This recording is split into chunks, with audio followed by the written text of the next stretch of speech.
Alright guys, what is up? Ioki here bringing you the patch 9.20 patch notes. Hi, happy almost 10 year. Yep, so that's coming out in 1 week from today. We're going to be hearing new things about the new Riot game, their roadmap for preseason and season 10. So a week from now, I would expect a whole bunch of changes. But right now, we're going to go through the balance changes. We're shipping some pretty big changes to Garen, Shaco, Victor. I thought there were 4 of them. Not big enough to be considered rework level lists. These larger change lists are meant to excite the players of these champions, freshen up their kits, and less common pain points that have developed. We also want to make sure we're hitting the identities player expect of them and give them more viable and exciting playstyles so it should appeal to current, past, and hopefully future players. Other than that, we're keeping the scope of this one pretty small as we move from focusing our work on Worlds-related preparations to finalizing changes and tuning for preseason 2020. Woo! Get hype, boys. Alright, so first up off the bat, last patch we saw the Blitzcrank hook buff. He has turned into a solo queue monster. I think his win rate went up by like almost 2%, and his play rate has definitely tripled. So this nerf does seem kind of harsh early game. Like if you walk up level 2, try to kill someone and hook and you miss, not having 4 armor honestly is kind of going to be pretty rough, especially if you're against a kill lane. The armor growth hits equally hard. Hopefully this doesn't actually turn Blitzcrank away from his pseudo tank role. I don't think it'll hit him too hard. Numbers wise, it does seem a little harsh, but thinking about what Blitzcrank actually does in a fight, he's either landed the hook and he's rewarded for it greatly, or he misses the hook and he takes a little bit of damage. As long as that doesn't turn if he misses the hook and dies, as long as that's not what that results in, I'm okay with this change. He is pretty strong right now. Garen, so this is one of the first 3, little mini reworks. Passive regen more reliable. W now grants a shield instead of extra damage reduction in the first 0.75 seconds. E spins now scale with AS. R now always deals true damage. Villain passive removed. I'm not going to go over too much of this stuff, guys, because there are dedicated Garen channels out there that you can find a much better breakdown. I think I have looked through these changes, and it seems on paper like a pretty good modernization of a very out-of-date kit. The only thing that kind of doesn't sound great is that he's now getting a shield, 10% of his maximum health, so he can now just press W and kind of auto-win trades, which is exactly what they removed from Ornn with his Bellows Breath or whatever it's called, where he used to get a shield, and it just turned into an auto-win trade button. So that's a questionable idea.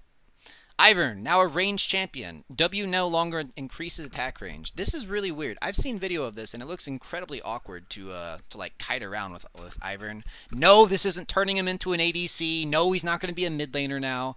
We might just see a little bit more Ivern. W no longer increases attack range, so he's just straight up a ranged character, and he's got a decent range. It's not, Caitlyn levels, but he's a ranged character, so there you go, guys.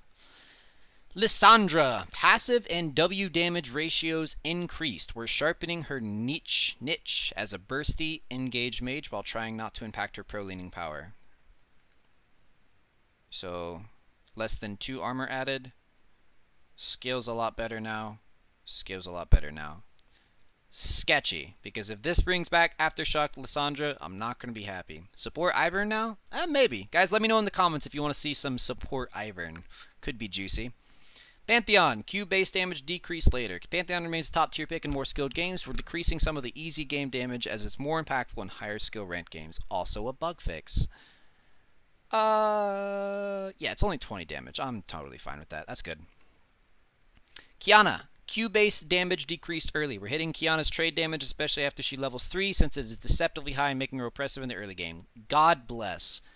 Honestly, I'd be okay if I read patch notes and it was just like, Kiana, we're removing this champion. I don't like this champ.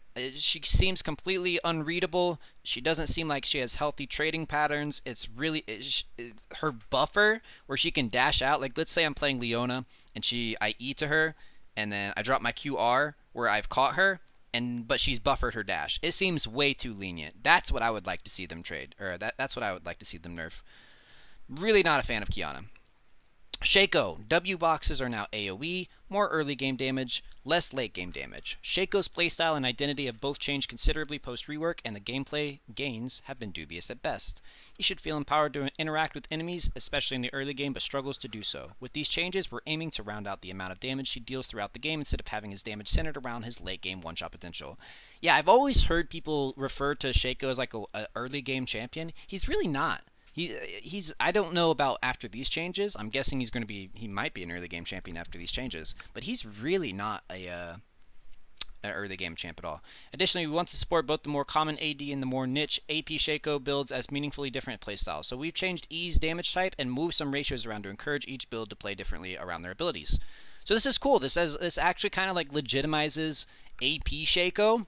This I feel is actually an interesting rework. So a little bit less base AD, a little less AD growth, passive backstab, basic attacking an enemy now deals an additional 10 to 25, and new 2-ship poison damage. 2-ship poison now deals an additional 15 to 50.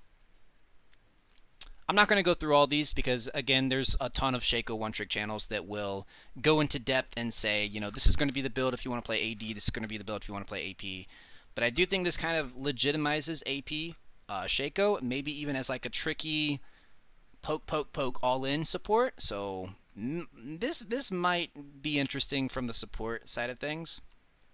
I would be very scared of the Challenger Shaco one-tricks because he seems like an actual champion now.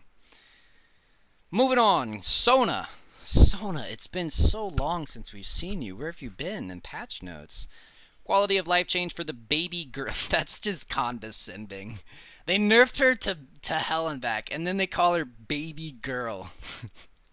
Come on, Riot. So it's easier to know when her empowered basic attack is coming up. Added a resource bar so that it's easier for Sona to track her on passive. So this is literally nothing. Sona's still dead, guys. Varus. Base AD increased, rounding out other stats, giving Varus some general reliable power. Did they add 1 health point? Okay. They added 1 health point.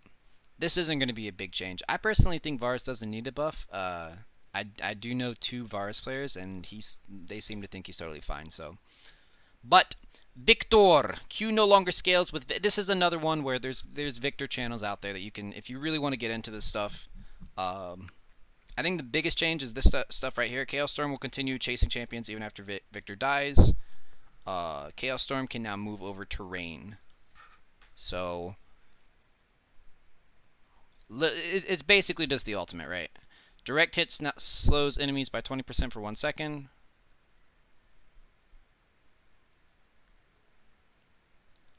Huh. Could be rough. This is the most interesting change to the patch when it comes to supports. So Locket is going from 30 minimum to 120 minimum. So Locket used to be kind of like a niche item that you built on a couple jungle tanks, things like Nunu and Sejuani. This is definitely going to make it viable for support champions. And why specifically supports? It's going to be massively better. It's going to be better for jungle as well, but it's going to be massively better for support because it scales off of level. It's not as reliant on having a high level right now. So obviously supports share experience with ADC. They're lower levels than the jungle. It's got a much higher minimum. So this is negating up to what, like 600 damage if you hit all 5 of your teammates. Minimum. The minimum is actually higher because you're not level 0. So this is I would be looking at Locket. Now people have been asking, like, are you gonna build it on Leona? I'm gonna test it with Leona. I don't know if it's going to be like a rush item. It could be like a good second or third item because Leona's still very reliant on CDR. But from people that have been following the channel for years, I used to rush Locket on Leona every single game. Every single game. It used to be like my pet item, and then they just nerfed it into oblivion. So this going from 30 to 120 is pretty nuts. I don't know if it'll be a rush item on Leona again, but it will be a much better item than it used to be. So stay tuned whether or not it affects like the core Leona build. Adding friends via social. As of 9:20, we don't have friends. We play this League of Legends game, dude. Players will no longer be able to find and add friends through social media. When clicking on the add friends, there will no longer be an option to add. I didn't even know this existed. What, did someone get catfished? Someone on the developer team got catfished, and they're like, no more adding through social media. Whatever. Bug fixes. You can read through these if you want. Upcoming skins and chromas.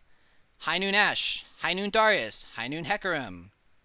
I really wish they would have gone like a Native American style with this. I don't know if that's totally politically correct, but I mean, come on, she has like a bow and arrow.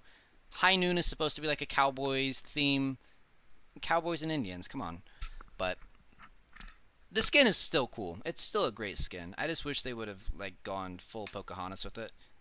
Darius is a little bit less, and this doesn't even look like a High Noon skin, but still like well-made skins. And that's going to wrap up patch 920, guys. We are getting dangerously close to preseason, and there's some really juicy stuff coming, I guarantee it. So guys, let me know what you think about the patch down in the comments. Take it easy, fellas. Peace.